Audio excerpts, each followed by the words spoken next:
Bonjour à tous et bienvenue sur Café Classique. Aujourd'hui, nous abordons un sujet délicat mais crucial pour tous les écrivains, en particulier pour les nouveaux auteurs, les doutes sur la qualité de votre roman.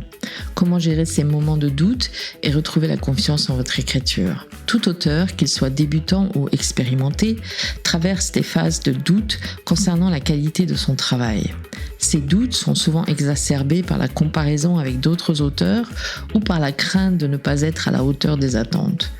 En réalité, ces doutes sont tout à fait normaux et peuvent même être bénéfiques. Ils montrent que vous êtes conscient de votre travail et que vous cherchez à l'améliorer.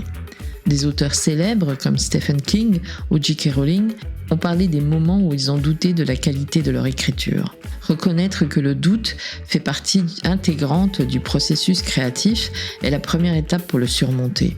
Au lieu de voir le doute comme un obstacle, considérez-le comme un signal vous invitant à revisiter votre travail, à le perfectionner ou à prendre un nouveau départ si nécessaire.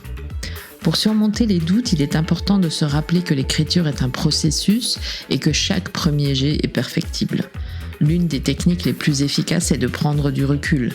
Laissez reposer votre manuscrit pendant quelques jours ou même quelques semaines, puis relisez-le avec un œil frais. Vous serez surpris de voir ce qui vous paraissait médiocre à chaud peut en fait avoir beaucoup de potentiel. Une autre méthode est de solliciter des retours constructifs. Partagez votre texte avec des lecteurs de confiance, des amis ou des membres d'un groupe d'écriture. Leurs retours peuvent vous aider à voir votre travail sous un autre angle et à identifier les aspects à améliorer. Parfois, ce sont les retours positifs qui vous redonneront la motivation nécessaire pour continuer. Il peut aussi être utile de diviser le travail en étapes.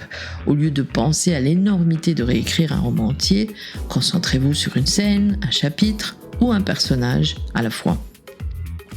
Cette approche rend le processus plus agréable, plus gérable et moins intimidant. Enfin, n'oubliez pas de célébrer vos progrès. Chaque mot écrit, chaque révision effectuée est un pas de plus vers l'achèvement de votre roman. Construire la confiance en soi en tant qu'auteur demande du temps et de la pratique. Une façon de renforcer cette confiance est de vous rappeler pourquoi vous avez commencé à écrire en premier lieu. Qu'est-ce qui vous passionne dans l'écriture ? Quel message souhaitez-vous transmettre à travers votre histoire ? Reconnectez-vous à cette motivation initiale et utilisez-la comme un ancrage lorsque les doutes surgissent. Un aspect important est de se donner la permission d'échouer. Acceptez que tout ne sera pas parfait du premier coup et que chaque échec apparent est en fait une opportunité d'apprentissage. Les grands écrivains ont tous eu des manuscrits refusés ou des critiques négatives. Ce qui les distingue, c'est leur persévérance. Pratiquer régulièrement est aussi essentiel pour gagner en confiance. Plus vous écrivez, plus vous affinez votre voix et votre style et plus vous vous sentirez à l'aise avec vos propres mots. Enfin, souvenez-vous que chaque écrivain est unique. Votre voix, votre style et votre histoire ont de la valeur, même si elles ne ressemblent à aucune autre.